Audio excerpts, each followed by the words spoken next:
နေလေဟ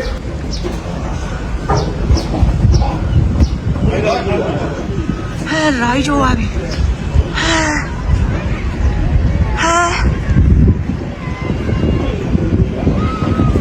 ကြည့်လိုက်တော့ဗျာသခိုင်းတရားအဟောင်းကတော့တွားပြီးမြေငင်တန်ကြောင့်မြေငင်တန်ကြောင့်ဒီမှာပိုင်းပိုင်းပြတ်ပြီးတော့တယောက်ဒီမြေထဲကိုထိုးကြသွားပြီဒီနေ့3 4 5 6ပိုင်းတောင်ပိုင်းပြတ်သွားတာထိုးကြသွားပြီးတော့သခိုင်းတရားအဟောင်းဖြစ်ပါတယ်တော်သေးတာပေါ့သခိုင်းတရားအစ်စ်ကဘာမှမဖြစ်ဘူးအစ်စ်ကဘာမှမဖြစ်ဘူးဒီမှာတော်သေးတယ်လို့နော်သခိုင်းတရားအစ်စ်ကဘာမှမဖြစ်လို့နော်အဟောင်းကတော့နော်အဟောင်းကတော့မြင်တဲ့အတိုင်းပဲပိုင်းပိုင်းပြတ်ပြီးတော့တယောက်ဒီမြေထဲကိုထိုးကြသွားပြီ